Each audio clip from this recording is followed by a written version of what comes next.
Shalom Bapak Ibu Saudaraku. Mari kita mempersiapkan hati dan pikiran kita untuk beribadah pada hari ini. Kita katakan, sering ku tak mengerti.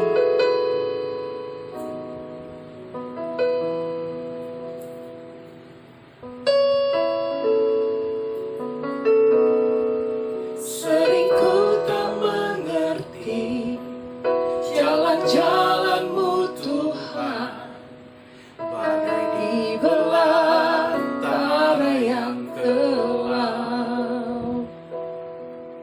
Tanpa seribu tanya, namun tetap percaya, jejak-Mu Tuhan sungguh sempurna.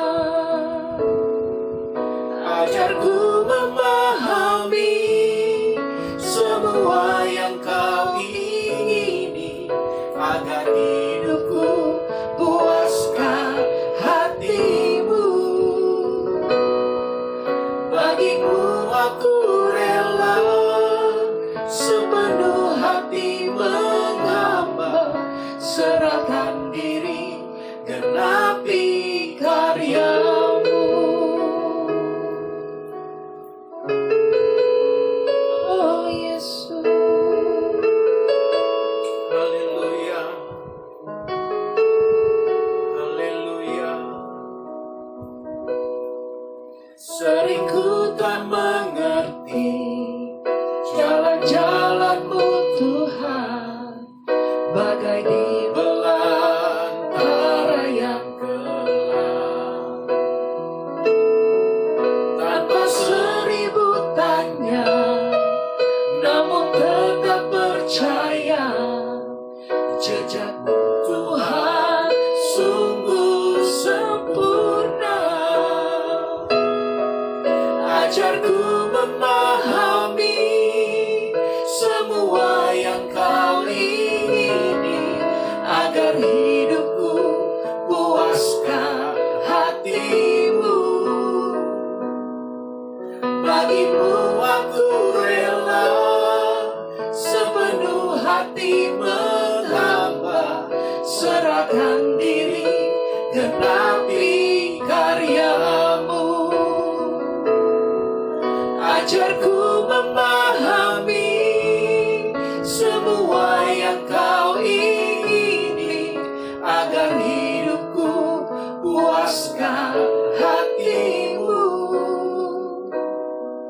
Bagimu aku rela sepenuh hati menghamba, serahkan diri, genapi karya-Mu. Ajarku memahami semua yang Kau ingini, agar hidupku puaskan hati-Mu. Bagimu aku rela sepenuh hati menghamba, serahkan diri, genapi karya-Mu. Serahkan diri, genapi karya-Mu. Shalom Bapak Ibu yang terkasih dalam Tuhan. Kita kembali akan bersama-sama belajar firman Tuhan pada hari ini. Dan mari kita sebelumnya mengawali di dalam doa. Mari kita berdoa. Kami bersyukur kepada Tuhan yang telah memberi kembali kami kesempatan untuk boleh duduk diam di kaki Tuhan dan sebentar untuk belajar kembali firman-Mu, sehingga kami mengerti kehendak-Mu dalam hidup kami. Bapa, kami taruhkan segenap hidup kami ke dalam pimpinan Tuhan.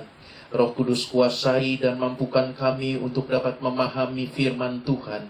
Dan bahkan Tuhan Yesus, kami dapat hidup di dalamnya. Kami dapat melakukan firman-Mu hingga Tuhan dipermuliakan dalam hidup kami. Terima kasih Bapa, Engkau ditinggikan, dimuliakan lewat pemberitaan firman ini. Dan hamba-Mu Tuhan direndah-rendahkan. Terima kasih Bapa yang baik. Segala puji, hormat, kemuliaan hanya bagi Tuhan. Dalam nama Yesus kami berdoa dan siap menerima firman Tuhan. Amin. Saudara-saudara yang terkasih dalam Tuhan Yesus Kristus, firman Tuhan pada hari ini akan bertemakan memahami pembentukan Tuhan atas orang percaya. Sekali lagi, tema firman Tuhan pada hari ini adalah memahami pembentukan Tuhan atas orang percaya.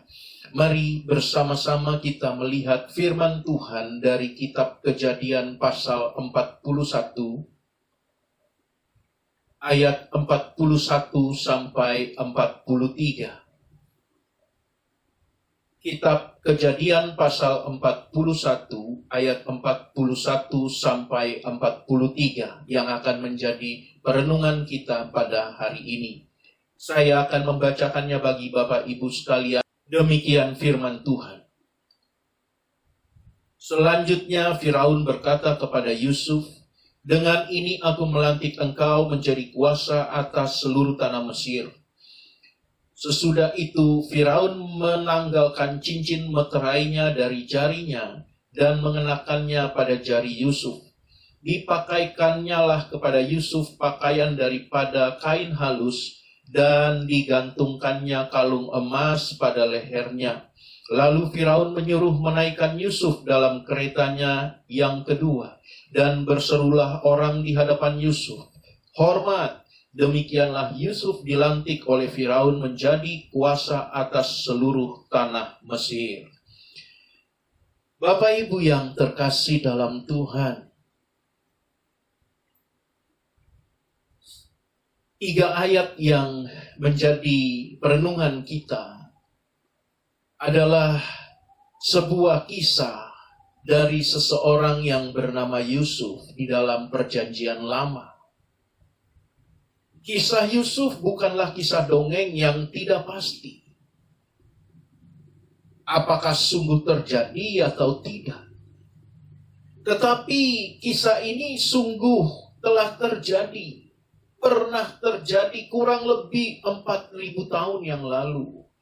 Jadi ini bukan isapan jempol Bapak Ibu, ini bukan dongeng. Ini pernah terjadi. Kisah yang sangat dramatis di mana seorang anak yang diperlakukan dengan tidak baik oleh saudara-saudaranya dan bahkan mengalami masa-masa yang sulit. Kemudian satu saat Tuhan mengangkat dia menjadi seorang pemimpin di tanah Mesir. Dia menjadi orang nomor 2 di tanah Mesir setelah Firaun. Nah, kisah ini menyadarkan kita orang-orang percaya untuk belajar memahami pembentukan Tuhan dalam kehidupannya. Kalau Yusuf mengalami keadaan-keadaan yang tadi saya katakan adalah sebuah keadaan yang sulit, keadaan yang tidak nyaman, keadaan bagi kita, kalau kita mengalami sendiri seperti Yusuf, ini kita pasti akan merasa berontak, kita akan merasa kecil hati. Ya, tetapi ini memberikan kepada kita sebuah pelajaran untuk memahami pembentukan Tuhan dalam hidup kita. Yusuf mengalami pembentukan Tuhan sampai dia naik menjadi orang yang berkuasa di tanah Mesir. Ini tidaklah sebuah hal yang terjadi secara instan, tetapi ini membutuhkan waktu yang cukup panjang. Jadi Bapak Ibu yang terkasih, Yusuf dibentuk di dalam waktu yang panjang sebelum dia naik menjadi orang nomor 2 di tanah Mesir. Yusuf mengalami apa yang namanya pembentukan Tuhan. Setiap kita juga dibentuk oleh Tuhan, Bapak Ibu, di dalam kehidupan kita. Ada orang-orang yang menyadari bahwa kehidupan yang mereka jalani termasuk di dalamnya adalah pembentukan Tuhan bagi mereka, tetapi ada juga yang tidak menyadari hal itu. Biasanya orang-orang yang menyadari bahwa di dalam kehidupan yang dia jalani, Tuhan di situ pun membentuk dia seturut kehendak Tuhan, maka orang-orang seperti ini akan tetap bisa menjalani kehidupan mereka dengan penuh pengucapan syukur. Sedangkan orang-orang yang tidak menyadari bahwa Tuhan sedang membentuk mereka di dalam perjalanan kehidupan mereka, biasanya orang-orang seperti ini akan mudah kecewa kepada Tuhan. Jadi, mari kita sadari bahwa kita harus memiliki pemahaman yang benar tentang pembentukan Tuhan di dalam kehidupan kita. Kita melihat bagaimana Yusuf, kalau Bapak Ibu pernah membaca kisah Yusuf, keadaan sulit yang Yusuf jalani, ini sebuah keadaan yang bagi kita orang-orang biasa, ini bukanlah satu keadaan yang bisa disyukuri sebenarnya. Bayangkan Bapak Ibu, Yusuf waktu itu dimasukkan ke sumur oleh saudara-saudaranya. Yang masukkan saudara-saudaranya bukan orang lain. Kemudian dijual kepada para pedagang-pedagang suku Ismail yang akan melakukan perjalanan ke Mesir. Saya yakin waktu Yusuf dijual, Yusuf tidak diperlakukan dengan baik. Setelah itu, dia akhirnya menjadi seorang budak di tempat Potifar, seorang Mesir. Sekalipun Alkitab mengatakan bahwa Yusuf mendapatkan kasih dari Potifar, karena Potifar menyukai Yusuf. Artinya dia menyukai mungkin kinerja Yusuf, perangai Yusuf. Tetapi saya yakin tetap namanya seorang budak tidak mendapat perlakuan yang baik seperti layaknya bukan seorang budak. Tapi Yusuf bertahan. Dia terus menghidupi apa yang Tuhan izinkan terjadi dalam kehidupannya sampai akhirnya kita melihat puncak dari kisah Yusuf adalah saat dia diangkat menjadi orang nomor 2 di Mesir. Ini merupakan sebuah klimaks dari kehidupan Yusuf.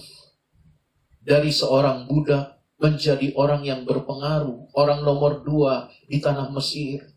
Bapak Ibu harus pahami, Mesir pada zaman perjanjian lama ini adalah sebuah bangsa yang modern, bangsa yang maju.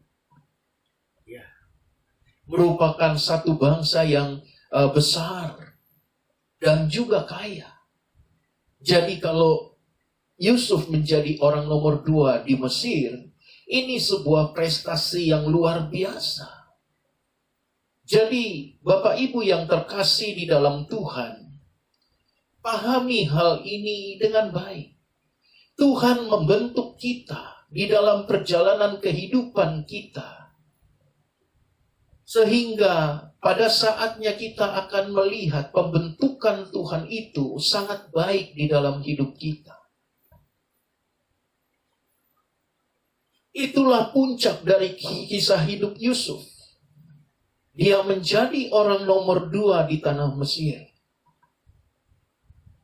Bapak Ibu yang terkasih, perlu juga kita sadari, untuk sampai pada posisi itu bukanlah perkara yang mudah. Seperti yang tadi sudah saya sampaikan, Yusuf mengalami masa-masa yang sulit. Kadang pembentukan Tuhan di dalam kehidupan kita membawa kita pada satu keadaan yang seakan-akan Tuhan tidak berbuat apa-apa. Pahami hal ini. Kadangkala pembentukan Tuhan itu bagi kita rasakan sangat berat. Sampai-sampai kita berpikir bahwa Seakan-akan Tuhan tidak melakukan apa-apa bagi kita. Coba kita lihat Kejadian 39. Kejadian pasal 39.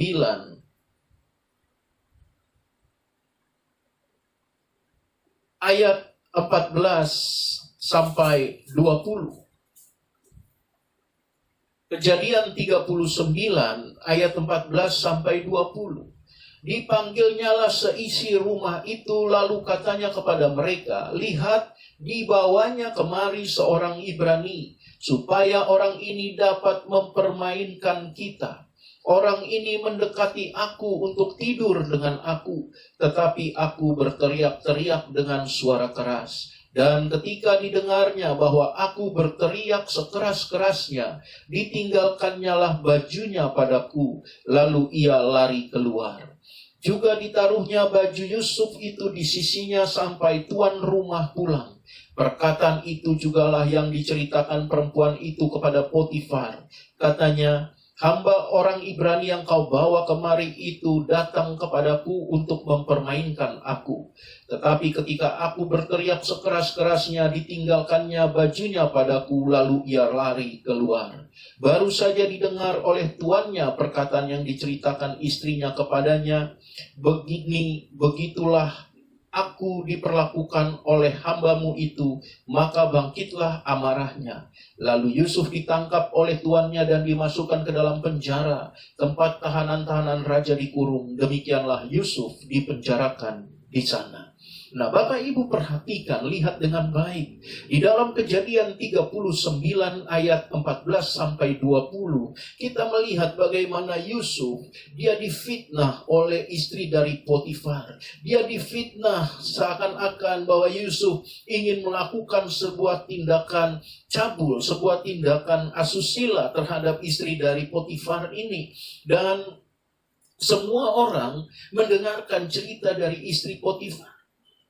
Sehingga sampai pada akhirnya suaminya dari istri ini, yaitu Potifar, dia juga mendengar kabar ini dan memasukkan Yusuf ke dalam penjara. Kita perhatikan dengan baik, kalau kita mengalami keadaan di posisi seperti Yusuf, kita akan bertanya-tanya, Tuhan ada nggak sih? Tuhan adil nggak sih? Tuhan lihat nggak sih kejadian yang sebenarnya kok sampai diizinkan masuk ke dalam penjara? Kita lihat Kejadian 39 ayat yang kedua. Kejadian 39 ayat yang kedua, tetapi Tuhan menyertai Yusuf sehingga ia menjadi seorang yang selalu berhasil dalam pekerjaannya. Maka tinggallah ia di rumah tuannya orang Mesir itu. Di ayat yang kedua dikatakan bahwa Tuhan menyertai Yusuf sehingga membuat semua pekerjaannya berhasil. Kalau kita compare dengan kejadian di dalam pasal 39 ayat 14 sampai 20 yang tadi telah kita baca, kita akan bertanya-tanya, apa buktinya Tuhan menyertai? Apa buktinya Tuhan membuat berhasil pekerjaannya kalau akhirnya Yusuf harus masuk penjara? Ini yang tadi saya sampaikan kepada Bapak Ibu. Kadangkala Bapak Ibu, pembentukan Tuhan itu membawa kita pada satu keadaan yang seakan-akan Tuhan tidak berbuat apa-apa. Disinilah kita membutuhkan pemahaman yang benar tentang pembentukan Tuhan di dalam hidup kita. Dengan memahami dengan benar pembentukan Tuhan di dalam kehidupan kita sebagai anak-anak Tuhan, maka kita tidak akan mudah menjadi orang yang kecewa kepada Tuhan. Kita tidak akan menjadi orang yang menyalah-nyalahkan Tuhan. Bahkan yang lebih parah, kita tidak akan menjadi orang yang tidak percaya bahwa Tuhan itu ada. Mari, untuk memahami pembentukan Tuhan, maka setiap anak-anak Tuhan harus menyadari. Seperti yang dikatakan di dalam kitab Roma 8 ayat 28. Mari kita melihat Roma 8 ayat yang ke-28. Kita akan membacanya bersama-sama Bapak Ibu.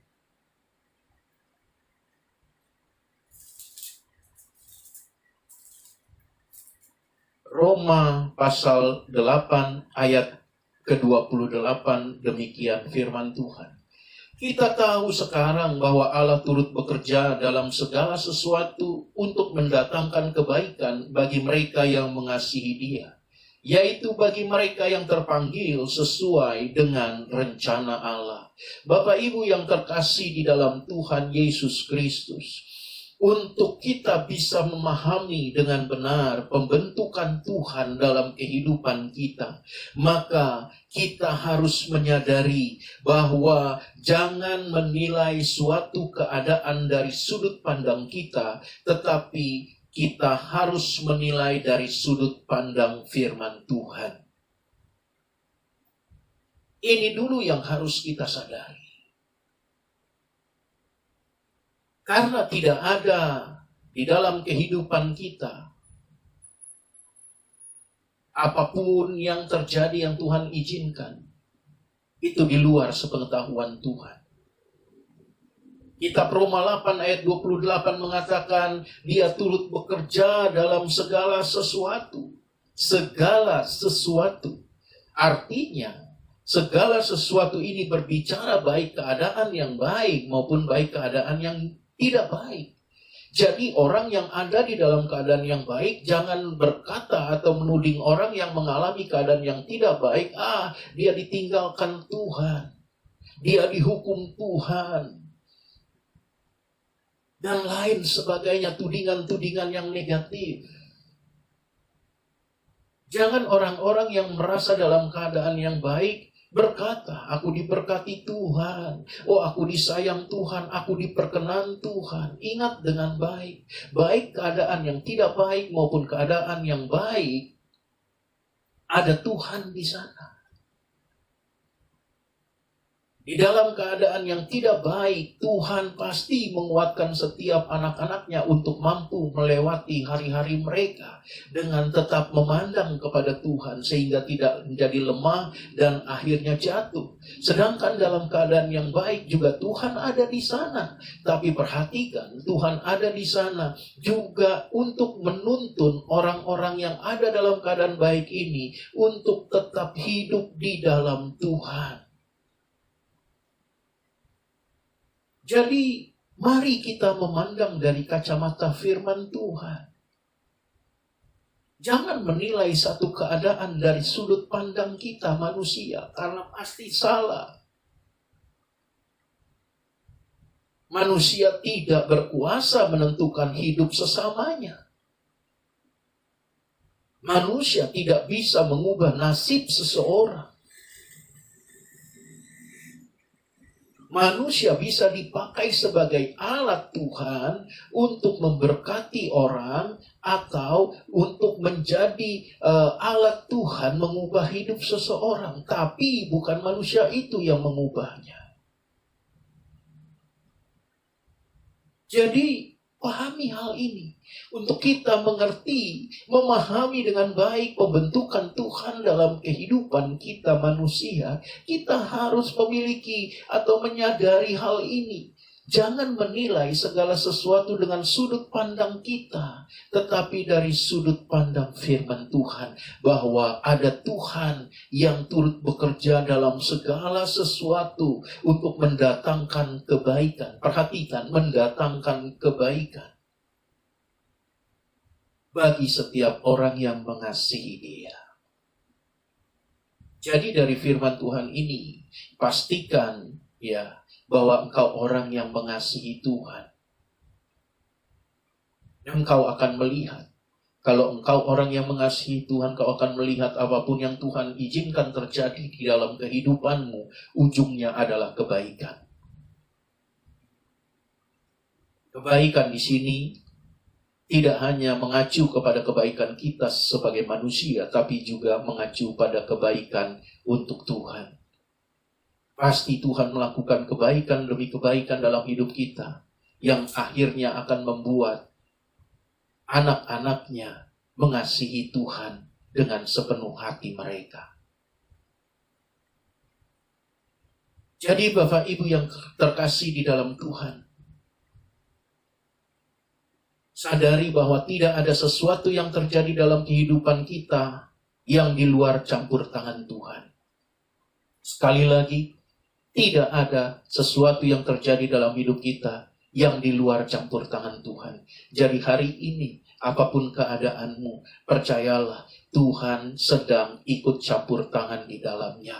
Jangan berkecil hati, jangan kecewa, jangan bersedih, dan juga jangan terlena dengan keadaanmu.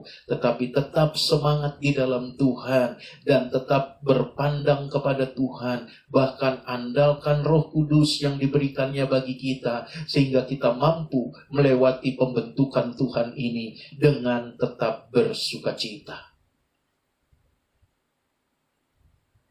Bapak Ibu yang terkasih, percayalah bahwa Tuhan membentuk anak-anaknya agar menjadi kepala, pemimpin, atau dengan kata lain, ditinggikan oleh Tuhan. Tuhan tidak pernah merendahkan anak-anaknya. Dia tidak akan melakukan pembentukan di dalam kehidupan anak-anaknya hanya semata-mata untuk anak-anaknya ini direndahkan. Jadi Tuhan tidak akan pernah membentuk anak-anaknya semata-mata hanya untuk direndahkan. Karena ini tidak akan menjadi kesaksian bagi banyak orang. Ini tidak akan menjadi kesaksian bahwa anak-anak Tuhan mengalami penyertaan Tuhan dan juga memiliki Tuhan yang sanggup memberkati. Jadi percaya bahwa Tuhan membentuk kita agar menjadi kepala, pemimpin, atau dengan kata lain ditinggikan oleh Tuhan. Perhatikan di dalam kitab Ulangan pasal 28 ayat yang ke-13.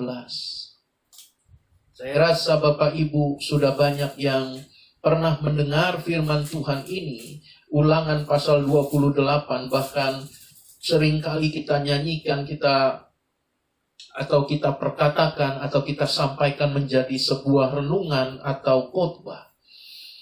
Ulangan 28 ayat yang ke-13, demikian firman Tuhan. Tuhan akan mengangkat engkau menjadi kepala dan bukan menjadi ekor. Engkau akan tetap naik dan bukan turun apabila engkau mendengarkan perintah Tuhan Allahmu yang kusampaikan pada hari ini, kau lakukan dengan setia. Perhatikan, Tuhan akan mengangkat engkau menjadi kepala dan bukan ekor. Mengangkat engkau tetap naik dan tidak turun. Artinya bahwa Tuhan melakukan itu untuk kita ditinggikan dan akhirnya kita bisa menjadi kesaksian bagi Tuhan. Tetapi perhatikan dengan baik Bapak Ibu, firman Tuhan ini melalui proses yang juga Tuhan lakukan sendiri dalam kehidupan anak-anaknya. Jadi sifatnya tidak instan. Itu sebabnya kita harus mengerti pembentukan Tuhan itu tidak senantiasa, tidak harus atau tidak selalu sebuah hal yang menyenangkan dan menyukakan hati kita. Kadangkala seperti di awal saya katakan, pembentukan Tuhan itu harus kita lalui melalui jalan-jalan yang sulit, melalui keadaan-keadaan yang menyedihkan, bahkan keadaan-keadaan yang membuat kita menderita. Tetapi ujungnya Tuhan akan tinggikan kita seperti yang dialami oleh Yusuf. Dikatakan di dalam Ulangan pasal 28 tadi, ayat yang ke-13. Saya bacakan kembali. Tuhan akan mengangkat engkau menjadi kepala dan bukan menjadi ekor. Engkau akan tetap naik dan bukan turun. Perhatikan kalimat ini. Apabila engkau mendengarkan perintah Tuhan Allahmu yang kusampaikan pada hari ini, kau lakukan dengan setia. Saya yakin dan percaya, Yusuf orang yang setia melakukan firman Tuhan. Dari mana kita tahu? Satu hal yang bisa kita lihat bahwa dia adalah orang yang setia melakukan firman Tuhan. Pada saat di mana dia digoda oleh istri Potifar. Dan kemudian pada saat istri Potifar mengajak Yusuf untuk tidur bersamanya, Yusuf menolak apa yang dikerjakan atau apa yang dilakukan oleh istri Potifar itu, ya, dia menolak dengan sangat bijak. Kita melihat kembali di dalam Kejadian pasal 39 ayat yang ke-9, bahkan di rumah ini ia tidak lebih besar kuasanya daripadaku, dan tiada yang tidak diserahkannya kepadaku selain daripada engkau, sebab engkau istrinya. Bagaimanakah mungkin aku melakukan kejahatan yang besar ini dan berbuat dosa terhadap Allah? Ini bukti Yusuf orang yang mendengar firman Tuhan dan melakukannya. Dia tidak mau melakukan dosa di hadapan Tuhannya. Dia tidak mau melakukan sesuatu yang menjadi kekejian di mata Tuhan. Dan itu sebabnya Ulangan pasal 28 ayat 13 tergenapi. Sekalipun harus melewati keadaan yang sulit. Tetapi pada akhirnya kita melihat Yusuf diangkat menjadi kepala dan bukan ekor. Jadi Bapak Ibu yang terkasih dalam Tuhan, melalui Roma 8 ayat 28 tadi, kalau kita membaca di sana Allah turut bekerja dalam segala sesuatu. Kalau kita kemudian sandingkan dengan Ulangan 28 ayat 13 bahwa Tuhan akan mengangkat kita menjadi kepala dan bukan menjadi ekor, dan dia akan mengangkat kita naik dan tidak menjadi turun, maka lewat kedua firman Tuhan itu kita pahami bahwa campur tangan Tuhan dalam hidup adalah untuk mengangkat anak-anaknya apapun keadaan yang melatar belakanginya. Jadi pahami hal ini, sadari hal ini. Kalau engkau mau memahami pembentukan Tuhan, engkau akan memahami hal ini dengan baik dan merenungkan hal ini dengan baik, bahwa campur tangan Tuhan dalam kehidupan kita anak-anak Tuhan adalah untuk mengangkat setiap kita anak-anaknya dengan cara apapun yang tidak perlu kita pikirkan. Itu terserah Tuhan bagaimana caranya, dan apa yang Tuhan kerjakan untuk mengangkat kita itu tidak melihat atau tidak dipengaruhi oleh keadaan yang melatar belakangi kehidupan kita. Orang boleh bilang, lo gak bakal maju. Keluarga lo begini, keluarganya begini. Enggak. Orang bisa bilang, kamu gak akan maju, keluargamu begini. Kamu dari latar belakang keluarga yang begini. Kamu gak bakalan bisa sukses, pendidikan kamu rendah. Orang boleh bilang demikian apapun. Saat ini orang bisa bilang, penyakitmu gak bisa sembuh. Karena untuk penyakit itu biayanya mahal, segala macam. Kamu harus berobat ke luar negeri, begini segala macam. Apapun yang ditudingkan orang kepada kita, jangan itu melemahkan kita. Pegang firman Tuhan ini. Tuhan membentuk kita lewat keadaan apapun yang kita alami, yang kita hidupi, yang kita jalani. Tetapi perhatikan dengan baik. Itu hanya sebagai sebuah sarana bagi Tuhan untuk membentuk kita. Yang sampai pada akhirnya kita akan melihat kebaikan-kebaikan Tuhan. Apa kebaikan Tuhan? Setiap kita pasti diangkat oleh Tuhan. Ada saja cara Tuhan mengangkat kita.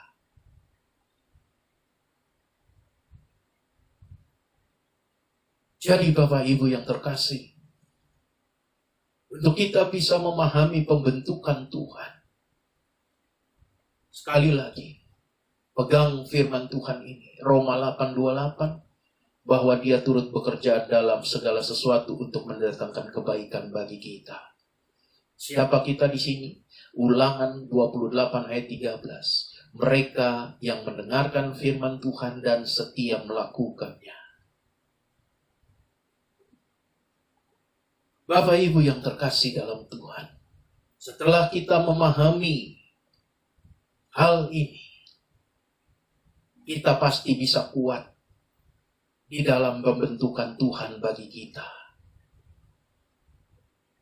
Pahami keadaan yang kita alami sekarang ini pun di dalam bangsa dan negara kita, yang akhirnya berimbaskan kepada banyak hal khususnya di bidang ekonomi. Baik itu berbicara pekerjaan, usaha, dan lain sebagainya. Memang bukan sebuah keadaan yang enak, bukan sebuah keadaan yang menyenangkan. Tetapi berkaca dari firman Tuhan pada hari ini, kita bisa memahami. Sekali lagi seperti yang tadi saya katakan, Tuhan memakai segala sesuatu dalam kehidupan kita. Keadaan-keadaan yang kita jalani, yang kita hidupi sebagai sarana membentuk kita. Dan keadaan saat ini pun menjadi salah satu sarana Tuhan untuk membentuk kita semua anak-anaknya. Bapak Ibu yang terkasih, ada satu hal yang juga kita harus sadari. Berbicara tentang Tuhan yang mengangkat anak-anaknya untuk menjadi kepala dan bukan ekor. Terus naik dan tidak menjadi turun. Ada satu hal yang harus kita pahami bahwa tidak semua orang, tidak semua anak-anak Tuhan memiliki hati yang siap diangkat oleh Tuhan. Tidak semua orang, anak-anak Tuhan, punya hati yang siap menerima promosi dari Tuhan. Diangkat Tuhan. Dipakai Tuhan dengan luar biasa. Tidak semuanya memiliki hati yang siap. Nah, berkaca dari kisah Yusuf ini, kembali kita harus pahami. Itu sebabnya seringkali Tuhan bawa dulu setiap kita yang akan diangkat oleh Tuhan. Setiap kita yang akan dipromosikan oleh Tuhan. Setiap kita yang akan dipercayakan hal-hal yang besar oleh Tuhan. Seringkali Tuhan bawa dulu kita ke tingkat yang rendah. Seringkali Tuhan bawa dulu kita ke tingkat yang rendah. Seperti apa yang dialami oleh Yusuf sebelum dia naik menjadi seorang yang berkuasa di Mesir. Menjadi orang nomor 2 di tanah Mesir. Bapak Ibu perhatikan dengan baik. Tuhan harus bawa Yusuf ke tingkat yang rendah. Dia direndahkan oleh saudara-saudaranya. Dia direndahkan sampai dimasukkan ke dalam sumur. Bahkan bisa dikatakan garis yang paling rendah sudah dialami oleh Yusuf, yaitu menjadi seorang budak. Dia harus direndahkan, menjadi budak, masuk penjara karena fitnah. Dan setelah itu baru dia menjadi orang yang berkuasa di tanah Mesir. Tetapi Tuhan bawa dulu dia ke tingkat yang rendah, ke titik yang paling nadir. Kita harus memahami hal ini. Sehingga kalau satu saat kita direndahkan orang lain, kita diperlakukan dengan tidak baik oleh orang lain, kita dianggap oleh orang lain tidak ada apa-apanya atau bagaimanapun cara orang merendahkan kita, kita bisa siap menghadapi ini semua dan mengerti bahwa memang jalan seperti ini yang seringkali Tuhan pakai untuk mengangkat dan mempromosikan kita. Kenapa Bapak Ibu Tuhan harus izinkan demikian? Sadari hal ini. Tuhan tidak mau, sekali lagi, Tuhan tidak mau seorang anak Tuhan yang Tuhan percayakan hal-hal yang besar dan luar biasa, yang dipakai Tuhan secara luar biasa, dalam keadaan hati yang tidak siap. Karena kalau demikian, maka dia tidak akan bisa menjalani kepercayaan Tuhan itu dengan baik. Dalam arti dia tetap menjadi berkat, dia tetap menjadi teladan, dia tetap menjadi panutan. Bukan hanya dalam perbuatan, tapi juga dalam perkataan, dalam pikiran, dan juga dalam perasaan. Sehingga Tuhan harus bentuk di daerah-daerah yang tidak nyaman. Dia harus dibentuk oleh Tuhan di tempat yang rendah. Sehingga pada waktu dia naik, dia tidak menjadi batu sandungan. Pada saat dia naik, dia dapat mengerti kalau dia naik itu karena Tuhan. Pada saat dia naik, dia dapat menghargai orang lain. Pada saat dia naik, dia dapat menghargai apa yang dia miliki, apa yang dipercayakan Tuhan kepadanya.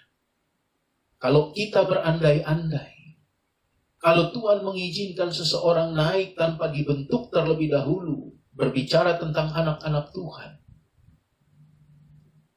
maka orang ini bisa menjadi sombong. Dan Tuhan paling tidak suka kesombongan. Dia akan menjadi angkuh. Keangkuhan, kesombongan ini bisa dimanipulasi, Bapak Ibu.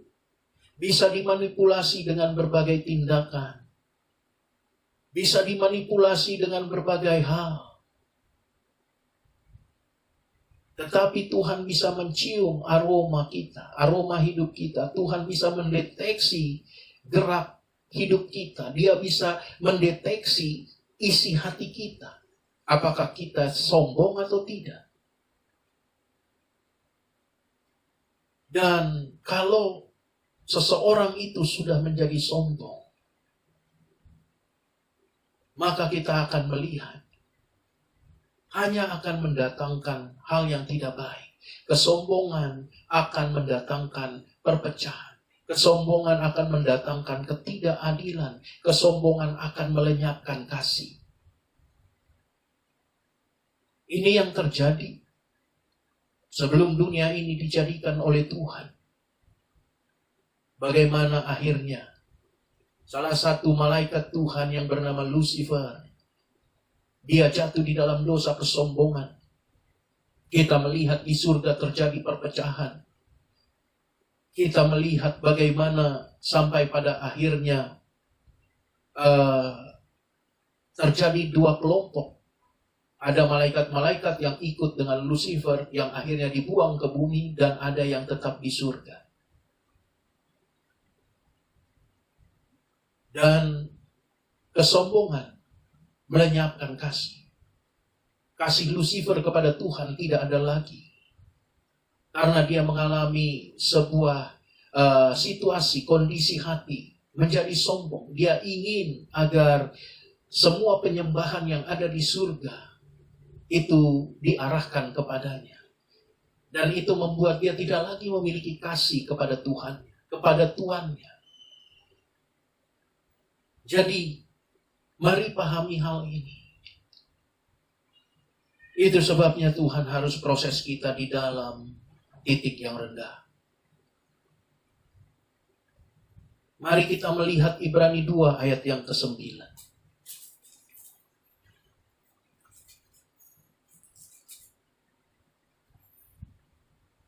Ibrani pasal 2 ayat yang ke-9.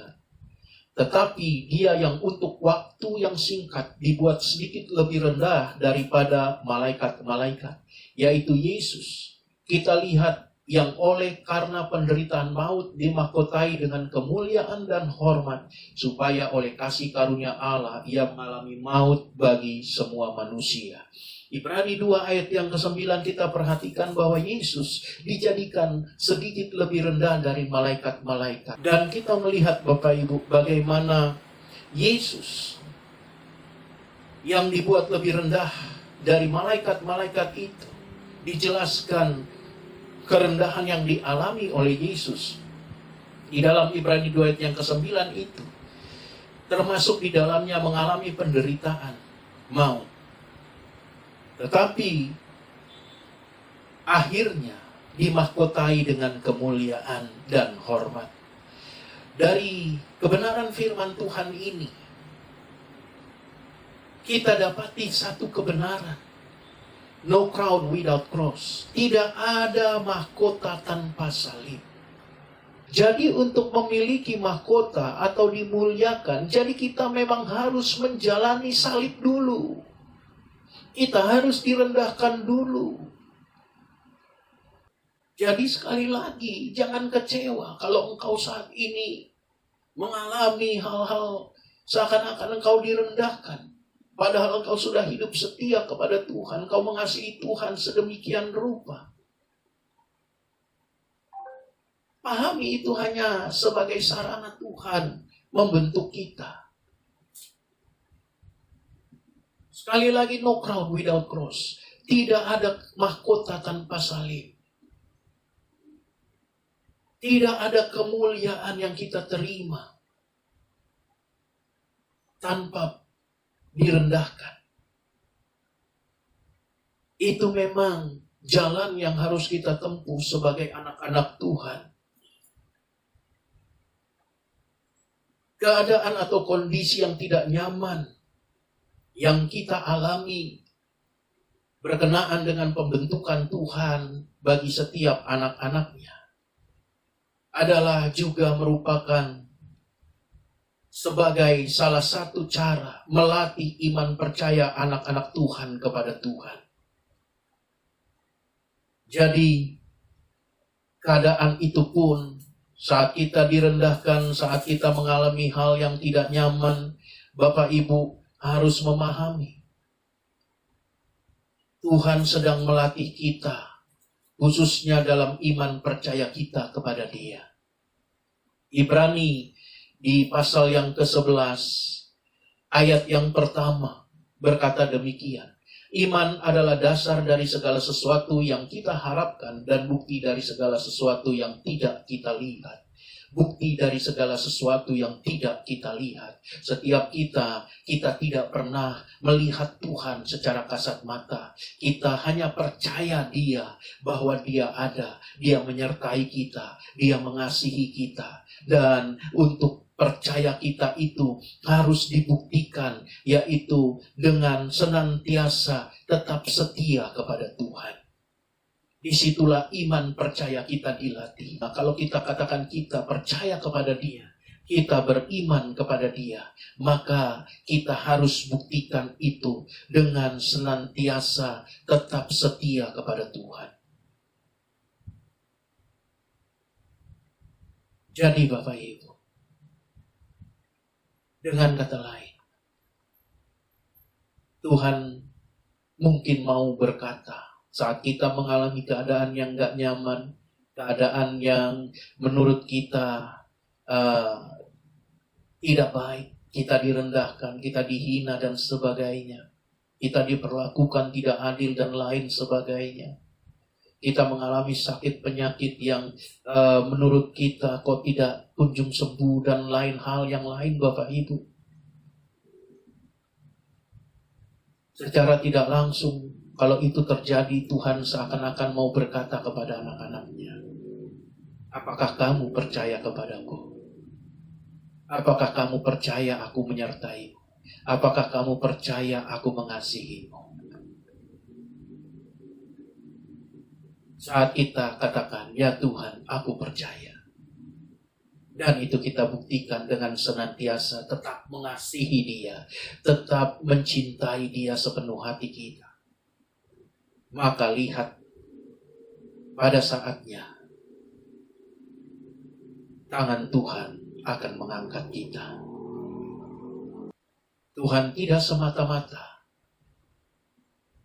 membentuk kita untuk kita mengalami keadaan-keadaan yang baik di dunia ini.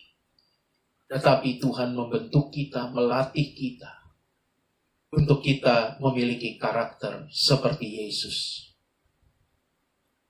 Jadi Bapak Ibu yang terkasih, mari bersyukur dan tetap jalani hari-hari kita dengan penuh sukacita di dalam Tuhan. Percayalah, Dia turut bekerja dalam segala sesuatu di dalam kehidupan kita yang mengasihi Tuhan. Agar senantiasa yang baik pada akhirnya kita dapatkan dan kita alami di dalam Dia. Selamat hari Minggu, Tuhan Yesus. Bapak Ibu yang terkasih dalam Tuhan, mari kita akan menutup firman Tuhan yang kita terima hari ini di dalam doa. Mari kita berdoa. Bapa yang baik, Bapa di dalam surga, terima kasih untuk kebaikan Tuhan, kasih setia Tuhan yang telah dinyatakan hari ini lewat firman Tuhan kepada kami, mengajarkan kembali kami untuk senantiasa memahami pembentukan-Mu dalam kehidupan kami, sehingga kami menjadi pribadi-pribadi yang tetap setia kepada Tuhan sama seperti Yusuf, dan tidak pernah kecewa dengan keadaan dan kondisi yang kami alami. Terima kasih Bapa, kami percaya lewat firman-Mu bahwa apapun yang kami alami selama kami hidup, Engkau ada di sana dan turut bekerja untuk mendatangkan kebaikan bagi kami. Hanya kuatkan, mampukan kami untuk tetap mengasihi Tuhan, dan kemudian melihat kebaikan-kebaikan Tuhan dinyatakan dan mengangkat kami kepada keadaan yang lebih baik di dalam Tuhan. Terima kasih Bapa, kami bersyukur, kami kembalikan segala puji, hormat, kemuliaan hanya bagi Tuhan. Di dalam nama Yesus kami berdoa. Amin. Yang terkasih dalam Tuhan, kita akan meresponi firman yang kita terima hari ini dengan menaikkan pujian ini.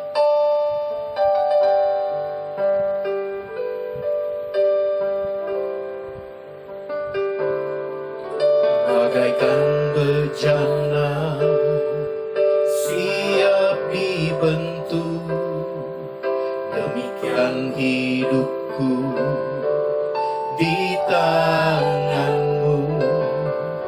Dengan urapan kuasa Roh-Mu, ku dibaharui selalu. Jadikan ku Allah dalam rumah-Mu, inilah hidupku di tangan-Mu. Bentuklah seluruh kehendak-Mu, pakailah sesuai rencana-Mu. Ku mau seperti-Mu Yesus, disempurnakan selalu dalam segenap jalanku, memuliakan nama-Mu.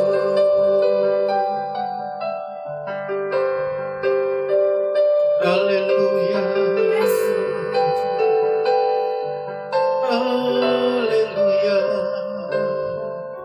Bagaikan bejana siap dibentuk, demikian hidupku di tangan-Mu.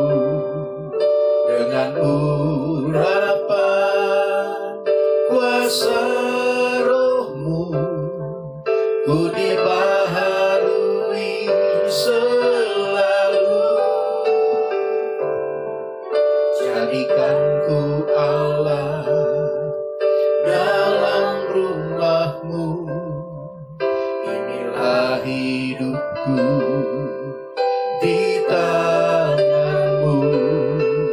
Bentuklah seluruh kehendak-Mu, pakailah sesuai rencana-Mu. Ku mau seperti-Mu Yesus, disempurnakan selalu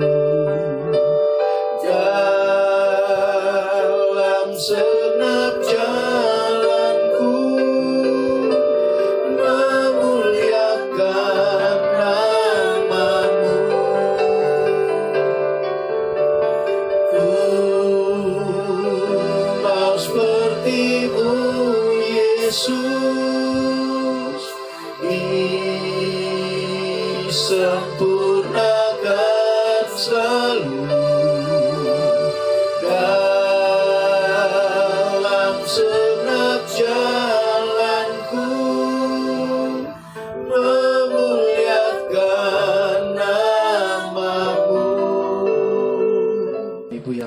kasih di dalam Tuhan Yesus Kristus, usai sudah ibadah kita hari ini, dan kita akan menutupnya di dalam doa serta membuka hati kita untuk menerima berkat Tuhan.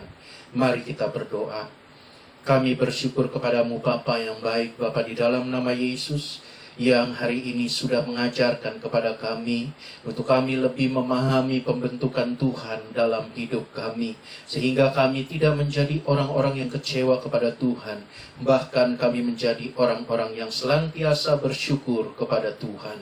Terima kasih Bapa untuk firman-Mu, dan hari ini kami serahkan kembali kehidupan kami ke dalam tangan Tuhan, untuk Tuhan pimpin dan sertai di dalam segala aktivitas kami, sehingga hidup kami tetap mempermuliakan nama-Mu. Terima kasih Bapa yang baik. Hari ini juga kami membuka hati kami untuk menerima berkat yang Tuhan sudah persiapkan untuk menjadi bagian dalam hidup kami. Saudara-saudara yang terkasih di dalam Tuhan Yesus Kristus, permata hati Tuhan, sekarang arahkan hati dan pikiranmu kepada Tuhan, dan dengan iman terimalah segala berkat dan rahmat dari Allah Bapa di surga, cinta kasih daripada Tuhan kita Yesus Kristus, penghiburan, pertolongan, dan kekuatan daripada Roh Kudus turun dalam kehidupan kita, menyertai kita senantiasa, menjadikan kita pribadi yang kuat dan setia di dalam Tuhan hari ini, esok sampai Maranatha. Yesus datang kedua kali menjemput kita sekalian. Haleluya. Amin. Selamat hari Minggu, Tuhan Yesus memberkati.